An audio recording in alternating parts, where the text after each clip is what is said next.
Good morning, students. How are you? I hope you are fit and fine at your home and doing your homework regularly.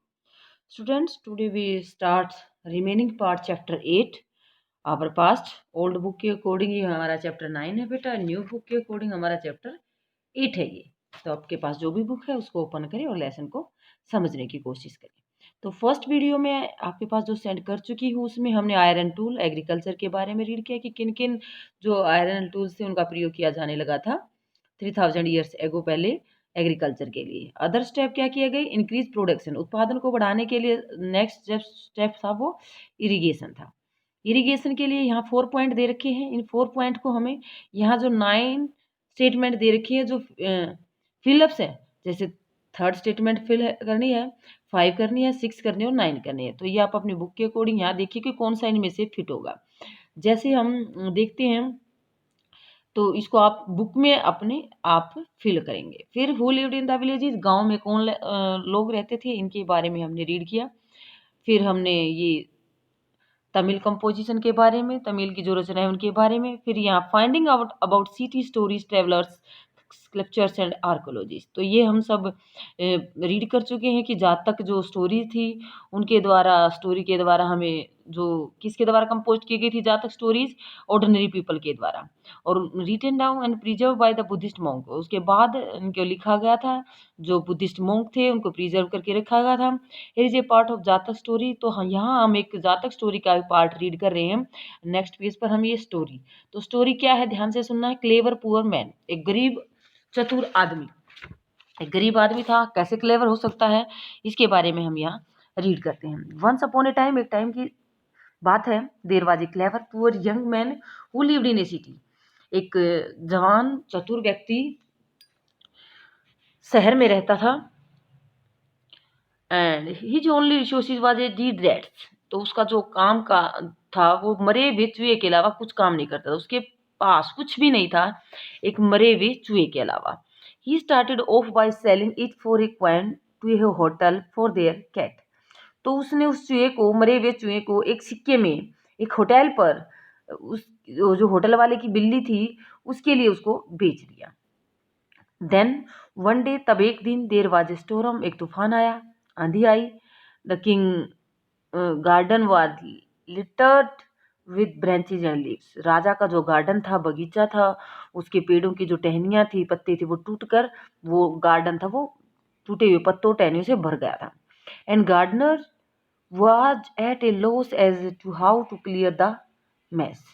तो जो garden की रखवाली करने वाला माली था, राजा ने जो माली रख रखा था गार्डन में, उसको चिंता हो रखी थी कि इतनी टहनियों को और पत्तों को कैसे साफ करेगा, कैसे साफ करेगा, ये सब परेशानी उसके सामने थी। तो ये कहानी एक युवा व्यक्ति की, जो गरीब था, तो उस गरीब व्यक्ति ने कैसे क्या अपना दिमाग लगाया।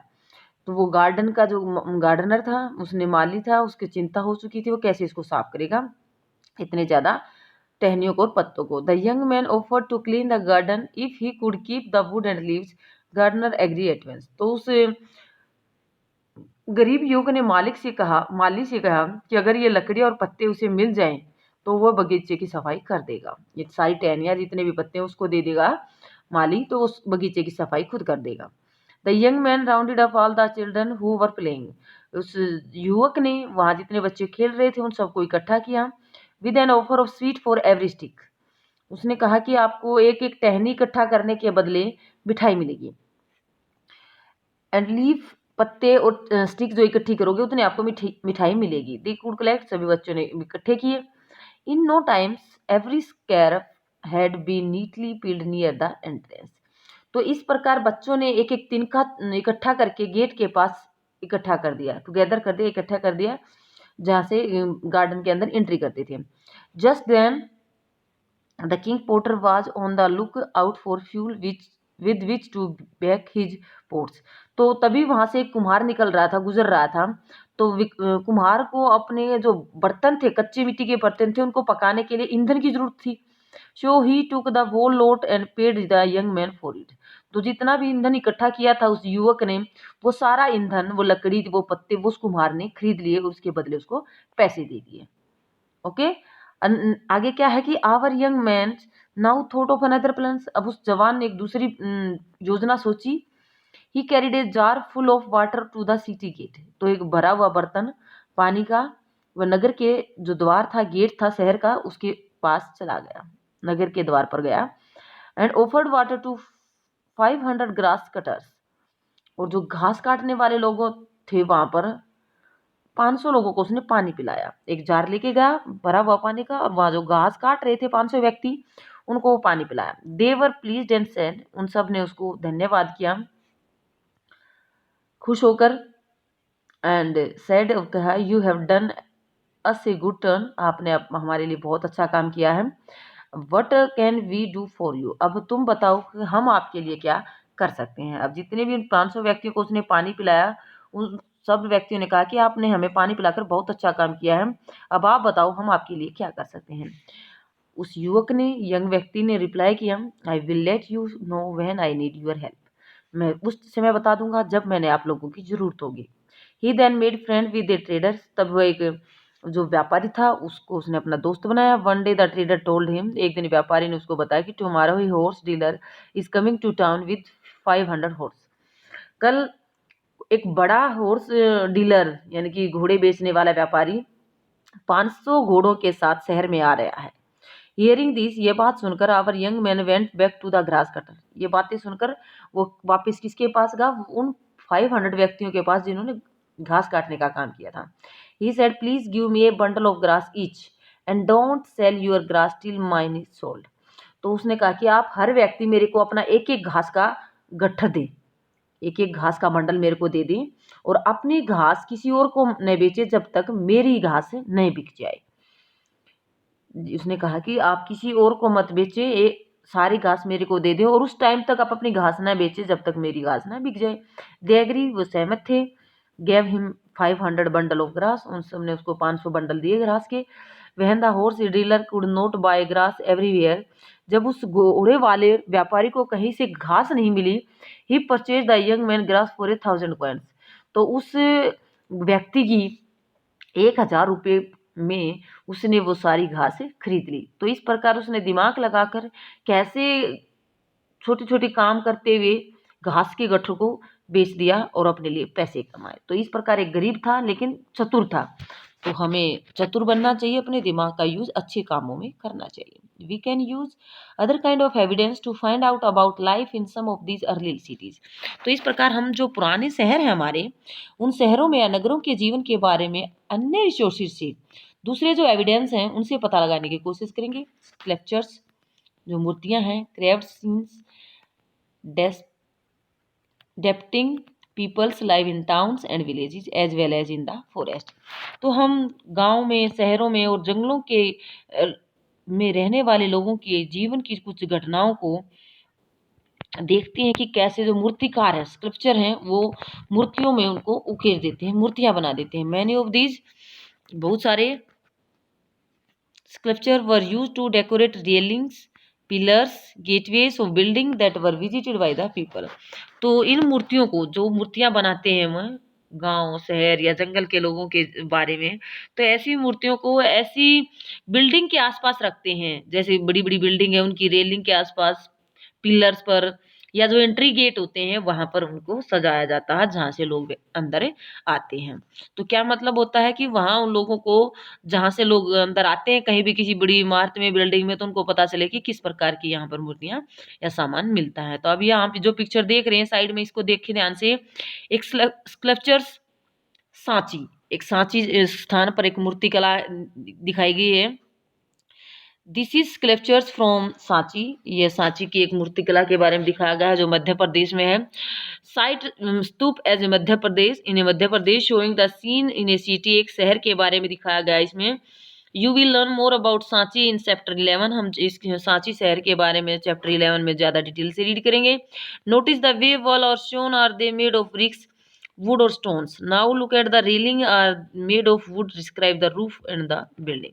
तो इसमें क्या दिखाया गया है कि इसमें हम दीवारों पर देखो तो क्या वो ईंटों की बनी हुई है या फिर लकड़ी की बनी हुई है या फिर पत्थर से। क्या इसकी जो रेलिंग है वो लकड़ी की बनी है, क्या इनकी जो छतें वो किस प्रकार की बनी हुई है। तो ये सारी मूर्तिकला के बारे में है कि मूर्तियां किस प्रकार से बनाई जाती थी। Many of the cities that developed from about 2500 years ago were capital of the Mahajanapada pads that you learn about chapter 5. As we had seen, some of these cities were surrounded by the massive fortification walls. तो इसमें हम क्या देखते हैं, 2500 year ago, 2500 वर्ष पहले की बात हम देखते हैं कि जो कैपिटल थी, महाजनपदों की राजधानियां थी, वो अनेक शहरों के बारे में हमने सीखा चैप्टर 5 तक। और हमने देखा कि ये जो सिटीज़ हैं ये घिरी हुई है बड़े बड़े किलों से। जो किले बनाए जाते थे राजा के द्वारा, वो चारों तरफ, इन शहरों के चारों तरफ किले बनाए जाते थे। इन मैनी सिटीज़, बहुत सारे शहरों में archaeologist have found row of forts. तो हम देखते हैं कि आर्चोलॉजिस्ट को क्या मिलते हैं, रो ऑफ पोर्ट्स, जो बर्तन होते हैं उनकी लाइनें मिलती हैं। ceramics rings arranged one on the top of the other, these are known of the ring well। तो यहाँ हम रिंग वेल के बारे में देख रहे हैं कि हम देखते हैं कि कई प्रकार के जो शहरों के अंदर रिंग वेल मिले, वल्ले कूप जिसको बोलते हैं। ये वल्ले कूप क्या होते हैं, रिंग वेल कुएं जिनको बोल सकते हैं। These seem to have been used as a toilet in some cases. हमें देखा जाता है कि इनका प्रयोग कई बार टॉयलेट्स के रूप में भी यूज किया गया था, जो रिंग वेल बनाए गए थे। And drain and garbage dumps, और कई बार कूड़ा करकट या नाली का जो गंदा पानी है वो यहाँ पर इकट्ठा होता था। These ring well are usually found in the individual house. इस प्रकार जो रिंग वेल्स हैं वो कहाँ पाए जाते हैं, व्यक्तियों के अपने घरों में पाए जाते थे। यानी कि कूड़ा करकट इकट्ठा करने के लिए, गंदा पानी इकट्ठा करने के लिए रिंग वेल्स अरेंज किए जाते थे। तो ये चित्र से हमें पता चल रहा है, ऊपर जो चित्र दिखाई दे रहा है। We have hardly any remain of places, market और homes of ordinary people, perhaps हम ये are yet to be discover. इस प्रकार हम मुश्किल से महलों में, बाजारों में, शहरों में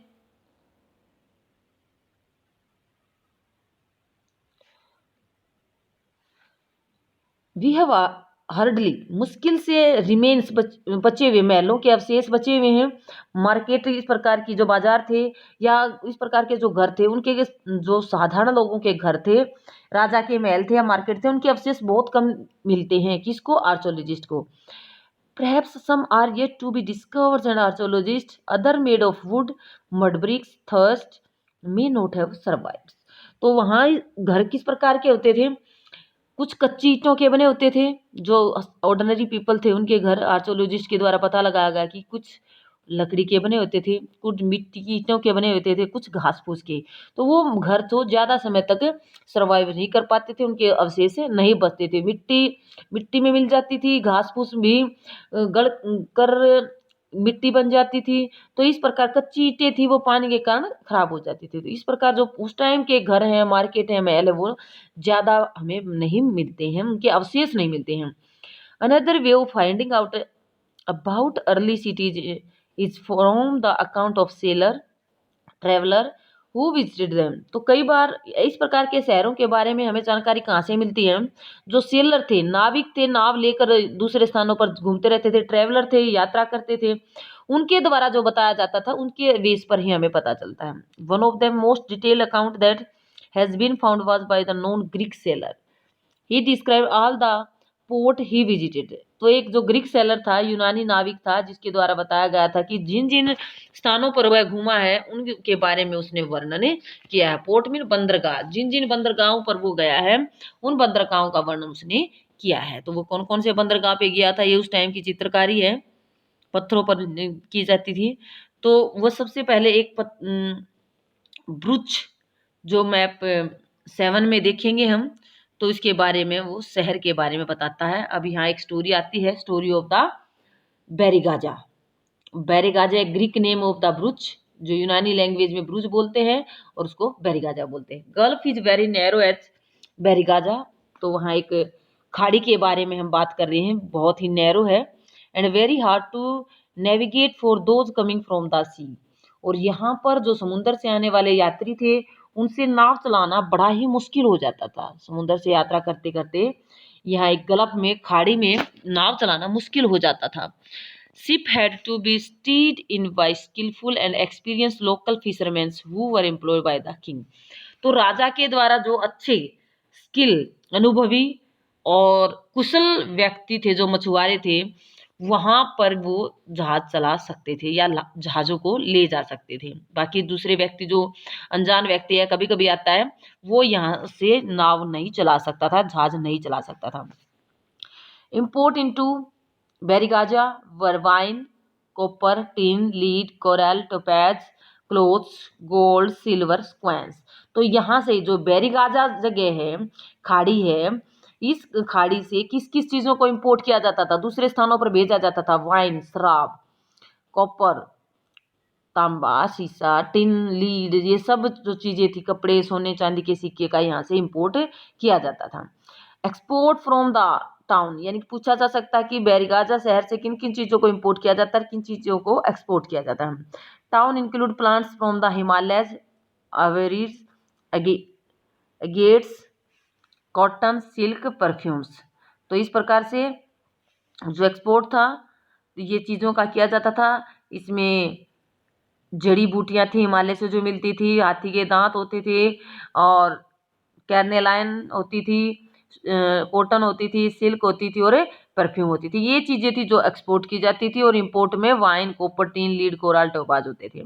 स्पेशल जो गिफ्ट होते थे वो मिलते थे किससे? व्यापारियों से। फॉर द किंग, राजा को देते थे जो व्यापारी। These include the vessels of silver, चांदी के जो गुलदस्ते होते थे वो, चांदी के बर्तन। सिंगिंग बॉयज, या जो किशोर बच्चे होते थे, गाने वाले सिंगर होते थे। ब्यूटीफुल वुमेन, सुंदर औरतें। फाइन वाइन्स, अच्छी जो शराब होती थी वो। फाइन क्लोथ्स, अच्छे जो कपड़े होते थे वो मिलते थे। तो ये स्टोरी बताई गई थी यूनान के किसी यात्री के द्वारा बताई गई थी ब्रुज के बारे में। ब्रुज इंग्लिश सॉरी ग्रीक का वर्ड है। अब हम देखते हैं क्वाइंस के बारे में। तो क्वाइंस क्या थे? उस समय के जो सिक्के होते थे उससे हमें इसके बारे में पता चलता था कि उस समय का जो राजा होता है तो वो किस प्रकार से अपने सिक्के बनवाता था। You may have notice how wealth in measure in term of coins in the story of page 82। तो हमने पेज 82 पर जो स्टोरी रीड की थी उसमें हमने ध्यान दिया गया था कि कौन जो सिक्के होते हैं, क्वाइन हैं, उनसे किस कैसे इम्पोर्टेंस मानी जाती है, सिक्कों से क्या इम्पोर्टेंस मानी जाती है। ये हमने चैप्टर अशोका वाले चैप्टर में रीड किया था सिक्कों के बारे में। जो अशोका का चैप्टर है वो उसके लास्ट में अलग अलग रूलर के सिक्के दे रखे हैं। तो इसमें हम देखते हैं कि archaeologist have found several thousand of coins belonging to this period. The earliest coins which were in the use about 500 years were punch mark coins such as the one known the below. तो ये punch mark coins हैं या नीचे दिए गए हैं। पंच mark coins में क्या बताया गया है कि ऐसे सिक्के जिनके बारे में आर्कोलॉजिस्ट के द्वारा पता लगाया गया था, जो बहुत ही पुराने सिक्के थे, लगभग 500 ईयर एगो, 500 साल पहले, इनके जो चित्र नीचे दिए गए हैं सोने और जो चांदी के हैं। ये सिक्के किस किस के हैं?